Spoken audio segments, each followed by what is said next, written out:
നമ്മുടെ കർണാടക മുഖ്യമന്ത്രി കേരള മുഖ്യമന്ത്രി കത്തയക്കുകയും ഒരു രാഷ്ട്രപതിയെ കാണാൻ പോവുകയും ചെയ്യുന്നു എന്ന് പറഞ്ഞിട്ടും ഇതുവരെയും കേരളത്തിലെ കോൺഗ്രസ് നേതൃത്വം അതുമായി ബന്ധപ്പെട്ടൊന്നും പ്രതികരിച്ചേ കാണുന്നില്ല. ലിംഗ്വിസ്റ്റിക് ഭാഷാ ന്യൂനപക്ഷങ്ങൾക്കുള്ള സംരക്ഷണം നഷ്ടമാകുന്നു, കന്നഡ ഭാഷയിൽപ്പെട്ടവർക്ക് പരിരക്ഷ കിട്ടുന്നില്ല എന്നതാണ് കർണാടക മുഖ്യമന്ത്രി പ്രധാന വിമർശനമായിട്ട് ഉന്നയിച്ചിട്ടുള്ളത്. എന്നാൽ ഭാഷാ ന്യൂനപക്ഷങ്ങൾക്ക് പ്രത്യേകമായ പരിരക്ഷ ഇല്ലാതിരുന്നു എന്നൊരു വിമർശനം നേരത്തെ വന്നിട്ടുണ്ട്. അത് 2015 കേരള നിയമസഭ പാസാക്കിയ നിയമവുമായി ബന്ധപ്പെട്ടുകൊണ്ടാണ്. 2015 സിദ്ധരാമയ്യയുടെ പാർട്ടി തന്നെയാണ് കേരളം ഭരിക്കുന്നത്. അന്ന് പാസാക്കിയ നിയമത്തിലാണ് മതന്യൂനപക്ഷങ്ങളുടെ ലിംഗ്വിസ്റ്റിക് മൈനോറിറ്റിക്ക് ആവശ്യമായിട്ടുള്ള പരിരക്ഷ ഇല്ല എന്നുള്ളൊരു പ്രശ്നം വന്നത്. എന്നാൽ ഇപ്പോഴത്തെ ബില്ലിനകത്ത് 7-ാം വകുപ്പിൽ കൃത്യമായി പറയുന്നുണ്ട്, 5-6 വകുപ്പുകളിൽ എന്ത് തന്നെയാണ് പറഞ്ഞിരുന്നാലും നോട്ട് വിത്ത് സ്റ്റാൻഡിങ് എന്ന് തന്നെയാണ് പറഞ്ഞിട്ടുള്ളത്. കന്നഡ, തമിഴ് ഭാഷാ ന്യൂനപക്ഷങ്ങൾക്ക് അവരവരുടെ പ്രദേശങ്ങളിൽ ഓഫീസുമായോ സെക്രട്ടേറിയറ്റുമായോ എല്ലാം കത്തിടപാടുകൾ അതാത് ഭാഷയിൽ നടത്താം. അതേ ഇന്നലെ മുഖ്യമന്ത്രിയുടെ ട്വീറ്റിലും അത് വ്യക്തമാക്കി, ഞാൻ ഇന്നലെയും വ്യക്തമാക്കിയിട്ടുണ്ടായി. എന്നാൽ കർണാടക ഗവൺമെൻറ് ഇപ്പോൾ ഇങ്ങനെ സമീപനം സ്വീകരിച്ചിരിക്കുന്നത് നേരത്തെ ആവശ്യമില്ലാത്തൊരു വിവാദത്തിലേക്ക് എത്തുമ്പോൾ കേരളത്തിലെ കോൺഗ്രസ് നേതൃത്വം അവരെ തിരുത്താതിരിക്കുന്നത് ഇവരുടെ കൂടി ഒരു നിർദ്ദേശത്തിൻ്റെ അടിസ്ഥാനത്തിലാണോ ഈ നിലപാട് സ്വീകരിച്ചതെന്ന് സംശയം. എന്നാൽ കൗതുകകരമായ കാര്യം, കർണാടകയുടെ നിയമമുണ്ട്, Kannada language comprehensive development act. അതിനകത്ത് 4B പറയുന്നത് linguistic minorities as far as possible use Kannada language or English language for correspondence with the government, head of department and other government officers. In such cases, replace may be in Kannada or in English. ഇതാണ് അവരുടെ നിയമം. എന്നുവെച്ചാൽ linguistic ഭാഷാ ന്യൂനപക്ഷങ്ങൾ കർണാടകയിലുള്ളവർ കന്നഡ ഭാഷയാണ് ഉപയോഗിക്കേണ്ടത്, അല്ലെങ്കിൽ English. അങ്ങനെ അയക്കുന്ന കത്തുകൾക്കുള്ള മറുപടിയും കന്നഡയിലും ഇംഗ്ലീഷിലായിരിക്കും.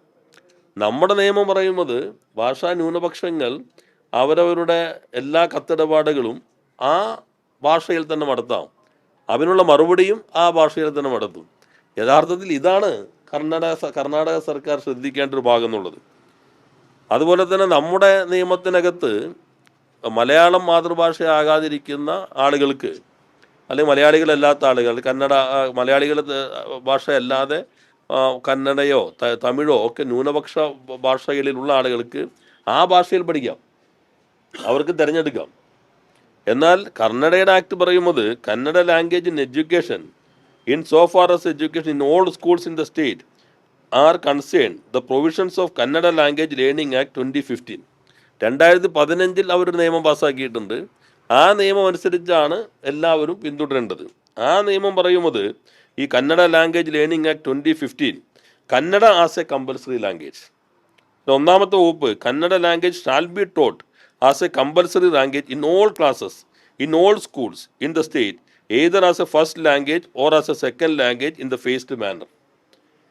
അതിൽ അവസാനം പറയുന്നത് a student who has not opted his mother tongue other than Kannada as first or second language may study his mother tongue as a third language. അപ്പോൾ നമ്മളിവിടെ പറയുന്നത് മലയാളി ഭാഷാ ന്യൂനപക്ഷങ്ങൾക്ക് അവരുടെ ഭാഷയിൽ പഠിക്കാമെന്നാണ്.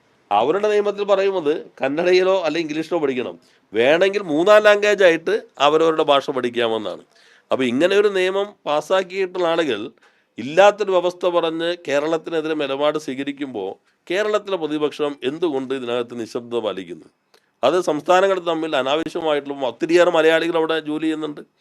അപ്പോൾ കേരളം ഇന്നെന്തോ കന്നഡയ്ക്കെതിരെ നിലപാട് സ്വീകരിച്ചു എന്ന് പ്രതീതി സൃഷ്ടിക്കുന്നത് തെറ്റായ ചില സന്ദേശം നൽകും. അത് ഗൗരവമായി തന്നെ കാണേണ്ടതുണ്ട് എന്നാണ് സൂചിപ്പിക്കാനുള്ളത്. രാഹുൽ മാങ്കൂട്ടത്തിൽ വീണ്ടും ഒരു കേസിൽ അറസ്റ്റിലായിരിക്കും. അപ്പം ഇയാളുടെ ഈ MLA സ്ഥാനമായിട്ട് രാജിവെച്ചിട്ടുണ്ട്. പുറത്താക്കുന്ന ഉൾപ്പെടെയുള്ള നടപടികളെ കുറിച്ച് ആലോചിക്കും എന്ന് സ്പീക്കർ പറയുകയായിരുന്നു. അങ്ങനെ എന്തെങ്കിലും സാധ്യത?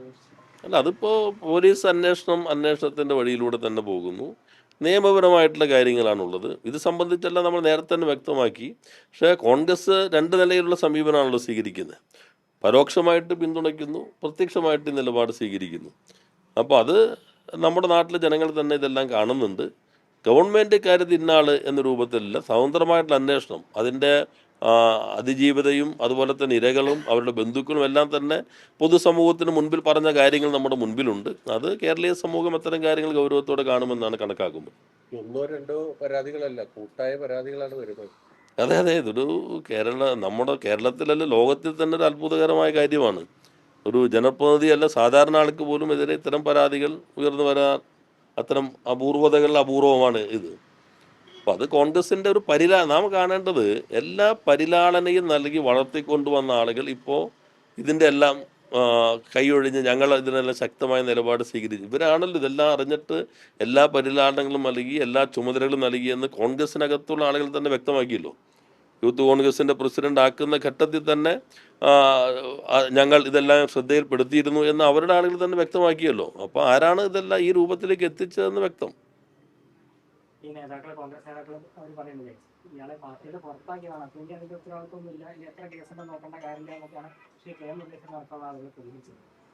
അല്ല, അവരുടെ പുറത്താക്കൽ നമുക്കറിയാമല്ലോ എങ്ങനെയാണെന്നുള്ളത്. നമ്മൾ തെരഞ്ഞെടുപ്പിൽ പാലക്കാട് ആ സമയത്തും കാണുകയുണ്ടായല്ലോ. അയോഗ്യനാക്കുന്ന നടപടികൾ എങ്ങനെയായിരുന്നു? അല്ല, അതിൻ്റെ ഇപ്പോൾ കമ്മിറ്റി പരിശോധിച്ച് വരുമ്പോഴല്ലേ നമുക്കിപ്പോൾ നിയമത്തിൻ്റെ ഒഴുക്കി പോവുക, നിയമസഭ അതിൻ്റെ ചട്ടങ്ങൾക്കനുസരിച്ച് പോകും. ഇന്നലെ ഈ കൊച്ചി മേയറുടെ ഒരു പ്രതികരണം ഉണ്ടായിരുന്നു, സഭയുടെ പിന്തുണയിലാണ് താൻ മേയറായത് എന്നുള്ളത്. അല്ല, നമ്മളിപ്പോൾ അതിനകത്ത് ഇന്ന ആൾ വേണം, ഇന്നൽ പോകും, അത് അവർക്ക് ആ പാർട്ടിക്ക് തിരഞ്ഞെടുക്കാനുള്ള അവകാശമുണ്ട്. അവർ തിരഞ്ഞെടുക്കുന്ന മാനദണ്ഡം എന്താണെന്ന് ഇപ്പോൾ വ്യക്തമായി. എന്ന് മാത്രമല്ല, അവരുടെ നേതൃത്വത്തിൻ്റെ അവസരവാദ നിലപാട്, ഞങ്ങൾ ഇത്തരം കാര്യങ്ങൾ സമ്മർദ്ദങ്ങൾക്കൊന്നും വഴങ്ങുന്നവരല്ല, ഞങ്ങൾ വളരെ ആദർശശുദ്ധി ഉള്ളവരാണെന്നൊരു വസ്തു പറയും. എന്നിട്ട് രഹസ്യമായി അവിടെ പോയി സന്ദർശിക്കും, അത്തരം കാര്യങ്ങൾ ഇടപെടും. ഇപ്പോൾ ഏത് വിഭാഗത്തിനും സാമൂഹ്യമായി കൊടുക്കണോ, പദവികൾ എങ്ങനെ കൊടുക്കണം, അതെല്ലാം അവർക്ക് തന്നെ തീരുമാനിക്കാം. പക്ഷെ കൊച്ചി പോലെ അതിവേഗത്തിൽ വികസനം നടക്കുന്നൊരു സ്ഥലം, വലിയ മാറ്റം നടന്ന, എതിരാളികൾ പോലും പ്രശംസിച്ച ഒരു ഭരണ സംവിധാനം ഉണ്ടായിരുന്നിടത്ത് എങ്ങോട്ടാണ് ഇവരത് കൊണ്ടുപോകുമ്പോൾ എന്ന സൂചന ഇപ്പം തന്നെ വന്നു എന്ന് മാത്രം കണ്ടാൽ മതി.